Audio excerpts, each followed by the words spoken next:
anunciando-vos o testemunho de Deus, não fui com sublimidade de palavras ou de sabedoria, porque nada me propus saber entre vós, senão a Jesus Cristo e este crucificado.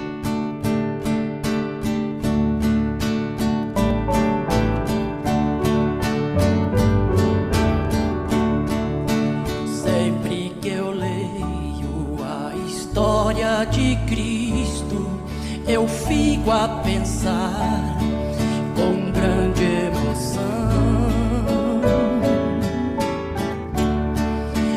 no privilégio que muitos tiveram de ver o seu rosto, sentir sua mão. Eu também teria a mesma alegria de vê-lo bem perto, bem juntinho a mim. Olhar os seus olhos serenos e meigos, ó, como eu seria tão feliz assim. Queria saber embora eu sinta que era muito lindo, inspirava fé e também confiança e dava a todos um gozo infinito. Ao ver as gravuras dos quadros pintados daquilo que dizem ser o meu Senhor, meu ser não aceita o que está na tela, é falsa a inspiração do pintor. Não creio, não creio no Cristo vencido, cheio de amargura, semblante de dor. Eu creio no Cristo de rosto alegre, eu creio no Cristo que é vencedor. Um dia também eu verei face a face, e assim eu creio, pela minha fé. Oh, aleluia, verei o seu rosto, verei a Jesus.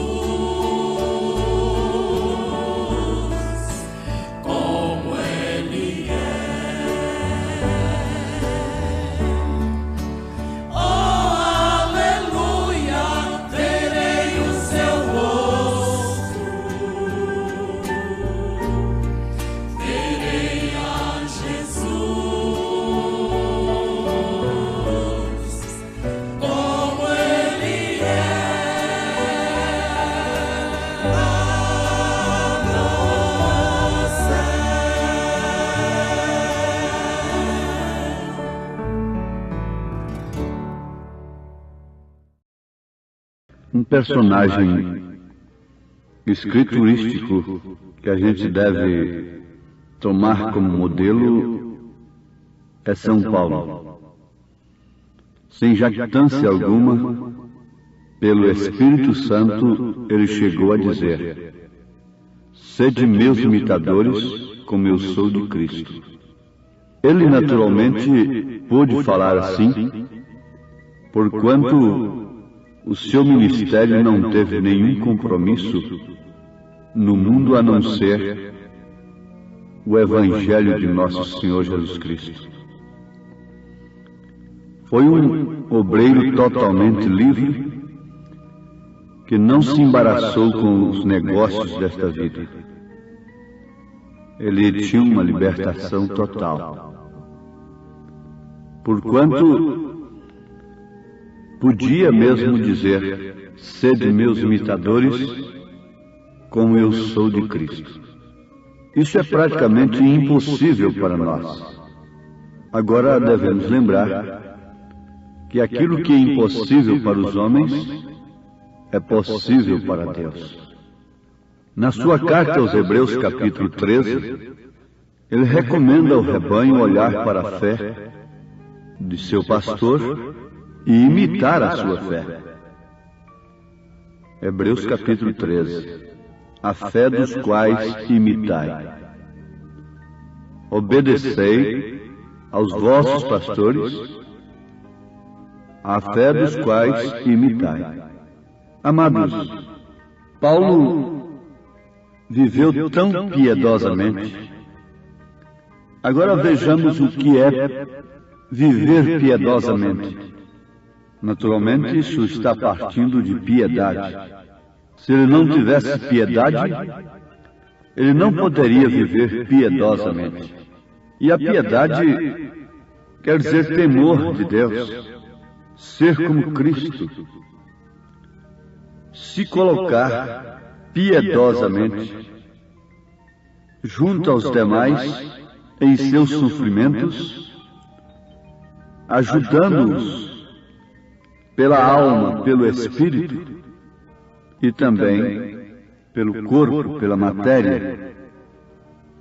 Isto quer dizer, ajudando espiritualmente e, se for necessário, até mesmo materialmente. Então Paulo foi um homem que viveu piedosamente.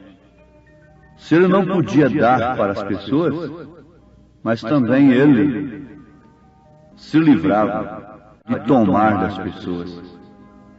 Isto quer dizer, sendo um direito que ele tinha, recomendado por ele próprio, então ele estava dando aquele direito, cedendo aquilo para os crentes. Ele viveu tão piedosamente, a ponto das pessoas poderem ver nele Jesus Cristo. Isso me faz vibrar o coração, porque o profeta desta era, em uma de suas mensagens para que foi dado o Espírito Santo, diz que Cristo será visível nesta noiva, neste corpo, a ponto deste corpo chamar os mortos. Cristo foi visível em Paulo. Sim, até o ponto em que as pessoas anelavam ter algum lenço dele para colocar sobre os enfermos. Atos dos Apóstolos, capítulo 19. Um lenço de Paulo valeu muito mais do que um discurso de filosofia. Haja visto que ele deu muito valor, muito mais valor ao poder de Deus do que à sabedoria humana. E eu, irmãos, quando fui ter convosco, anunciando-vos o testemunho de Deus, não fui com sublimidade de palavras ou de sabedoria, porque nada me propus saber entre vós, senão a Jesus Cristo e este crucificado. E eu estive convosco em fraqueza, e em temor, e em grande tremor.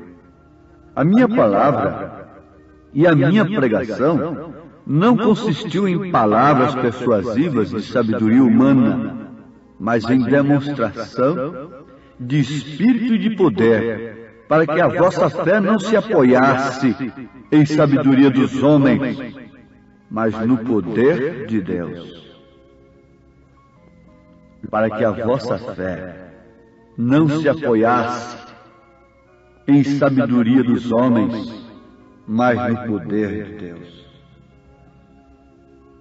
Ali estava Cristo, ouvintes. Ali estava a vida de Cristo. Se tem uma coisa que nós devemos desejar, é isso. Se tem uma coisa que o nosso coração deve anelar, é isto. É que aquela vida que estava em São Paulo esteja em nós. Porque era a vida de Cristo que estava nele. Nós não estamos pregando o homem para vocês. Paulo não salva ninguém como Salvador, mas como salvo, ele salva, sim. Eu não salvo a ninguém como Salvador, mas como salvo, eu salvo as pessoas. Como um redimido, eu levo as pessoas e mostro para elas onde eu consegui essa redenção. Mas ali está um exemplo como mensageiro da primeira era, um modelo que ficaria para ser revivido em sua totalidade somente agora na última era.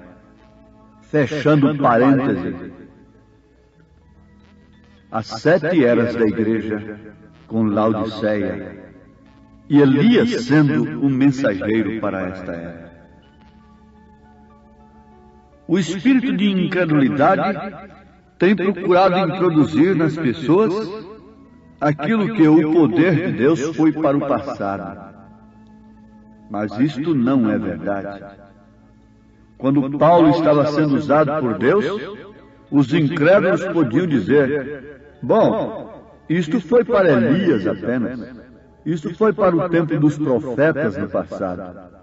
Mas ali estava presente o mesmo poder que houve em Josué, que houve em Moisés, que houve em Elias e em todos os profetas. Ali estava presente mostrando que ele era o mesmo, que ele não havia mudado. Quando Jesus Cristo se manifestou ao mundo como a plenitude da divindade, o Emanuel, Deus conosco, ele estava mostrando para o mundo que ali estava o mesmo poder que criou todas as coisas. Ali estava o mesmo Deus do Éden. Ali estava o mesmo Deus do Sinai. Ali estava o mesmo Deus da coluna de fogo. Aquilo que foi um tipo no passado, manifestado em tipo, agora estava ali em pleno cumprimento. Mas eles não puderam perceber, ainda que isto sendo a verdade. Vejam como o poder que esteve no passado estava ali no presente, demonstrando ser o mesmo ontem, hoje e eternamente. Ele tem vindo até nós através das eras. Lá estava Pedro, tão cheio da graça, tão cheio deste mesmo poder, a ponto das pessoas procurarem sua sombra. E quando passavam pelas suas sombra, eles eram curados de suas enfermidades, de seus males. Isso mostrando que Jesus Cristo não tinha ficado na sepultura e que o poder dos profetas não encerrou ali na morte de Cristo. Sim, a lei e os profetas duraram até Cristo. Quer dizer, o profeta da lei veio até João como anjo da aliança, mas logo teríamos os profetas da graça. Teríamos graça, seria uma nova etapa, porque é lei, graça e reino. Mas e na graça não tivemos profetas? O próprio Jesus foi um profeta da graça, em sua plenitude. Logo, os seus, aqueles a quem ele deu o espírito de profecia, o espírito da palavra perfeita, demonstraram e demonstram através das Escrituras que o espírito de profecia não deixou a terra, encerrando seu ministério com João Batista. Não. O próprio Paulo diz que Deus deu a uns como profetas, apóstolos. Isso não quer dizer esse profeta apenas dos dons carismáticos, e quer dizer que está aí decidindo por casamento e tantas outras coisas envolvendo nas vidas das pessoas, como adivinhos. Um tem uma pedra de cristal na mão, outro tem um jogo de baralho, outro pede sua mão para ler a sorte, e na confusão, na balbúrdia pentecostal, estão ali eis e fazendo casamento e demais coisas. Não é isso. O espírito de profecia é aquele que sem o qual o povo se corrompe. O espírito de profecia é aquele que toma a palavra de Deus e anuncia ao povo no seu poder e na sua virtude. Esse é o espírito de profecia. Eles não viram em Paulo aquilo que o mundo natural espera dos homens que se põem na frente do povo. A revelação que Paulo tinha não dependia de um título de PH, LLD, RV, reverendíssimo ou coisa qualquer. Não era por títulos que Paulo tinha que eles creram nele. Não. Ele disse: eu me esqueci de todas essas coisas. A sabedoria humana tinha que morrer. Mas agora conheço a Cristo e o seu poder, no poder de sua ressurreição. E eu tenho vindo a vós com a demonstração do poder de Deus. O que aconteceu, ouvintes? Ali estava Jesus Cristo, mesmo ontem, hoje, eternamente, se manifestando através de Paulo, de Pedro, dos apóstolos, dos profetas da graça.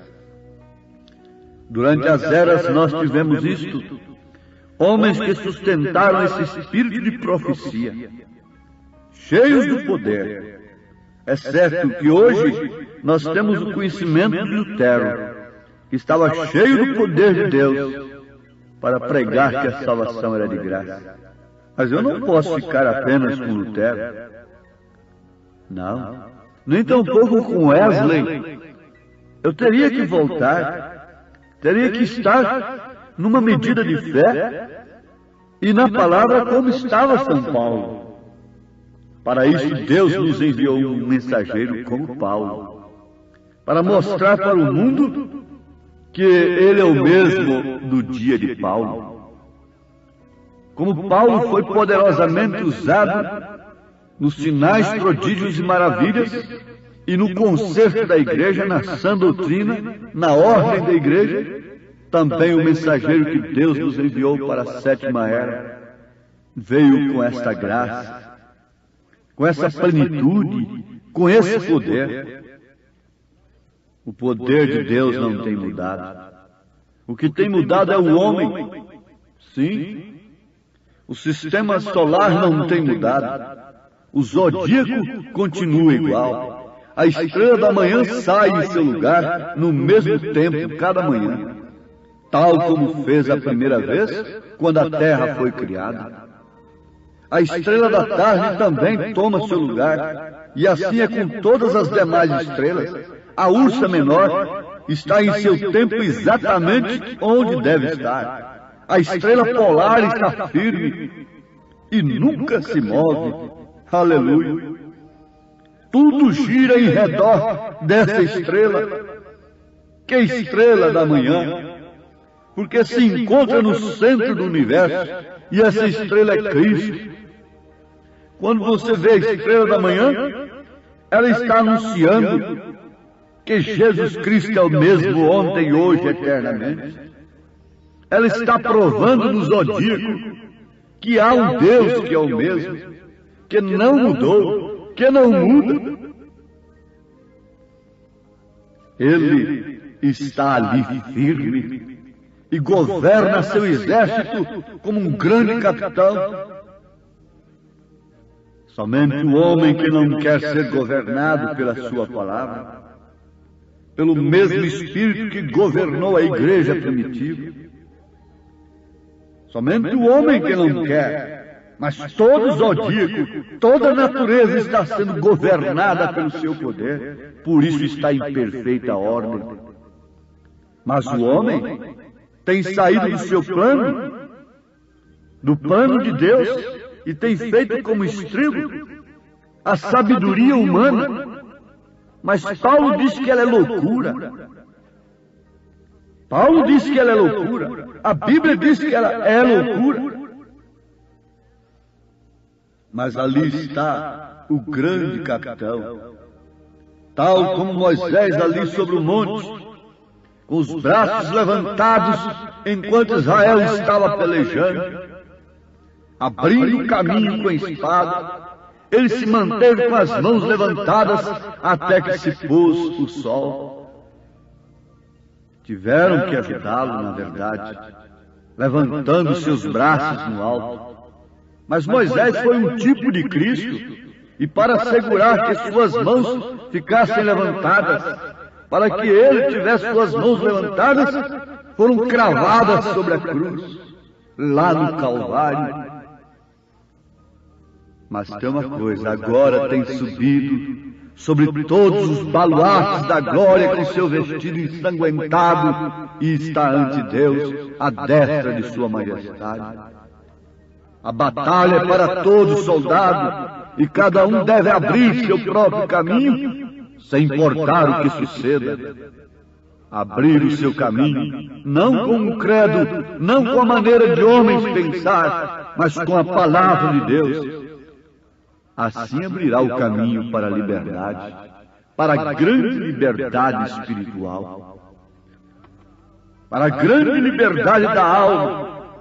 As almas escravizadas, encarceradas hoje, gemem por algum motivo, porque se encontram presas. Ninguém foi criado para ser preso, mas as almas estão presas, encarceradas. Quando Jesus morreu, ele desceu lá e foi pregar para aqueles que foram rebeldes no dia de Noé. E agora ele tem descido para pregar a estas almas, que estão aí com seus olhos rodeados de antimônio, com cigarros entre os dedos, com suas unhas pintadas, como homem totalmente pervertido, como mulher nem se fala. Mas o poder de Deus tem se manifestado. Pode haver uma noite escura, nublada, mas a estrela da manhã está ali em algum lugar detrás daquela nuvem. As estrelas estão ali em seu lugar. A noite está escura, mas as estrelas de Deus, aqueles em quem Cristo tem manifestado como manifestou na igreja primitiva, na igreja de São Paulo, está em algum lugar. Talvez não possa ser vista pelo mundo, desapareceram do mundo, das correntes sociais, religiosas, mas elas estão detrás destas nuvens, mostrando que o poder de Deus ainda está aqui, que o Espírito de Deus ainda está aqui. E se você é uma delas, receba graça nesse instante para continuar brilhando, em nome de Jesus Cristo. Amém.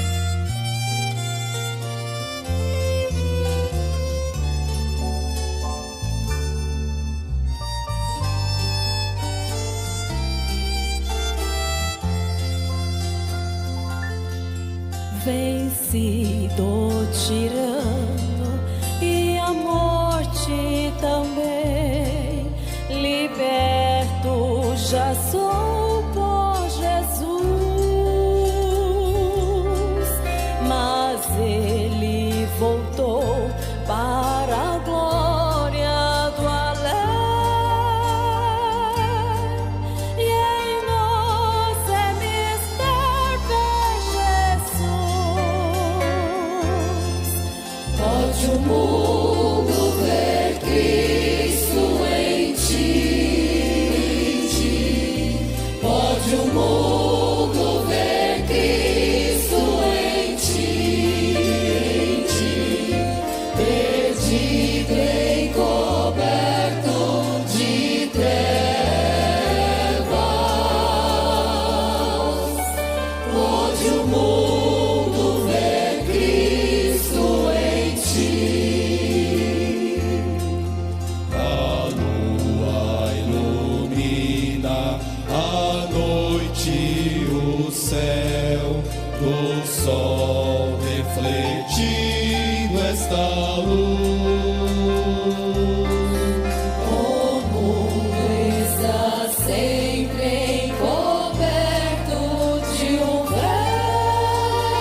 cheio.